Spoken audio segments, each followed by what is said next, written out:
Happy Friday. We're going to talk about Adam and Eve one last time, and we're going to go to the book of Hebrews.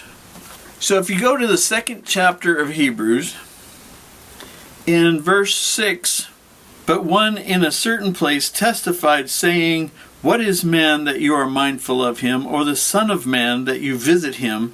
You made him a little lower than the angels. You crowned him with glory and honor, and did set him over the works of your hands. You have put all things in subjection under his feet, for in that he put all in subjection under him, he left nothing that is not put under him. But now we see not yet all things put under him. But we do see Jesus, who was made a little lower than the angels, for the suffering of death, crowned with glory and honor, that he by the grace of God will taste death for every man." Paul is quoting from the Old Testament here when it says, "What is man that you are mindful of him?" He's also quoting or referring to what God said to Adam in the book of Genesis. If you go in the first chapter of Genesis, in the 26th verse, God said, "Let us make man in our image after our likeness, and let them have dominion over the fish of the sea, over the fowl of the air, and over the cattle, and over all the earth, and over every creeping thing that creeps upon the earth." So God created man in his own image.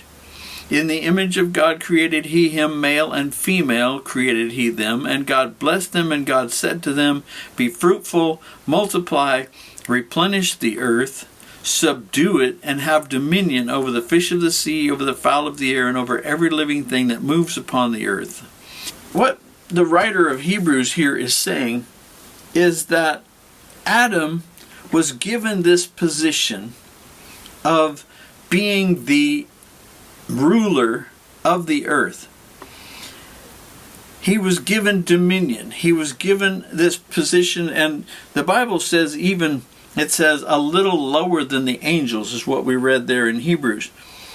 When you go back into the Hebrew and look at the word angels, it actually is the word Elohim, which is most often translated as God. So what we are seeing here is that Adam was created to be just a step down from God. He was given delegated power over the earth and over all of creation. And this is the reason why what we saw earlier in the story of Adam and Eve, when we saw that death came upon the earth, it came because Adam had the rulership over the earth and everything in it, the fish, the fowl, everything. But as the ruler, and as we've talked about before, he said to the devil, "Come on in, you take over and be in control," because he made that choice to disobey God. And when he did, he put himself under the rulership of Satan. And just like Bob Dylan said, you got to serve somebody.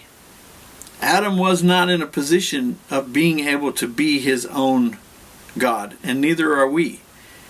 You either have to serve one or the other. You can't serve yourself, because that's the same as serving Satan. This is the lie that Satan tells, is that, well, do whatever you want because you are God. Well, you're not. You have to serve one or the other. You either serve good or you serve evil. And what you do and who you are has to fit into one of those categories. There's nothing in the middle. There's no my will and God's will and the devil's will. There's God's will and there's the devil's will. And my will, if it's not in fellowship with God's will, my will is in agreement with Satan, because Satan is evil. Satan is the opposite of good. Satan is destruction and death. And whatever I choose that's not good, is going to be destruction and death. This is all very, very simple. It's not hard to understand until you start trying to be a Pharisee and pick out verses here and there and make them mean something. Adam was given control over the earth. He was given dominion. He was made to be a little lower than God himself, and God had said, go be king of the earth. And Adam said, well, I don't want to be king of the earth. I want to give that over to the devil and let him be the king of the earth. It's really not that hard to understand. The hard part is that God cares enough about you and me that he saw that coming, and he sent Jesus to rescue us from something that wasn't our fault. When our will is in alignment with God, and when we have that relationship with God, then we can reassume that position that Adam had of being in a delegated authority with God and being we are to reign in life, we read earlier this week. All right, so that probably wraps up Adam and Eve. If you have any more questions, and I know that there are more questions because we've got threads that were not tied up in all of this, just send me an email and we'll discuss it further. More than likely, though, I'm going to refer you to later chapters in our book because we got a long way to go yet. We've only barely just gotten started. This is the 11th week. We still have, 41 weeks to go? So, I will talk to you later. I'll see you on Sunday. Bye-bye.